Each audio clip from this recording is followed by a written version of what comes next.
Ainsi donc, le patron des gendarmes de Corse, le colonel Henri Mazère, est finalement sorti de son silence. Il a reconnu avoir donné l'ordre de brûler la paillote sur les instructions formelles du préfet Bernard Bonnet. Personnage clé dans cette affaire, on attendait sa déposition. Elle est sans ambiguïté et sans détour. Une accusation tranchée à l'égard du préfet Bernard Bonnet. Une journée riche en révélations. Philippe Visserias, Bernard Connor, Franz Vaillant.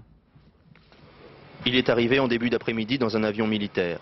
Le colonel Mazère, ex-patron de la gendarmerie en Corse, fait un retour forcé dans l'île, convoqué par le juge d'instruction.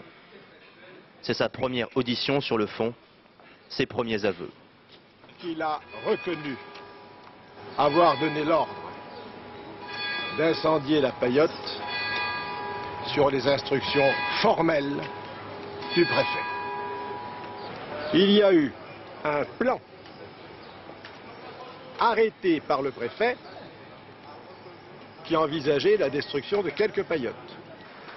Maître Stasi reconnaît également que le colonel Mazère et Gérard Pardini, le directeur de cabinet du préfet Bonnet, ont tenté le 7 mars dernier d'incendier une autre paillote, Aria Marina, au nord d'Ajaccio. Ces informations avaient déjà été données au juge hier par 2 gendarmes du GPS mis en examen. Pour la justice, l'instruction avance désormais à grands pas. Dans quel état d'esprit s'est déroulé le débat? L'ambiance? Très bon état d'esprit, loyal, et c'est tout. C'est tout ce que j'ai à dire. Pour l'instant, on a des dossiers, on a des explications. On a affaire à une opération qui paraît être organisée par un certain nombre de personnes au niveau régional, au niveau local, c'est tout.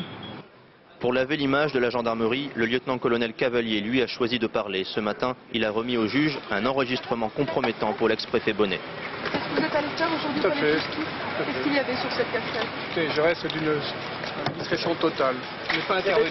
Le 25 avril dernier, après l'attentat de la paillote, Cavalier serait allé faire part de sa réprobation au préfet en ayant caché sur lui un magnétophone. Bernard Bonnet lui aurait répondu « Ne vous inquiétez pas, tout est verrouillé ». Pardini et Mazère ont pris la responsabilité de perpétrer des actions illégales. Ils en rejettent la responsabilité sur le préfet, qui aura désormais bien du mal à nier sa responsabilité.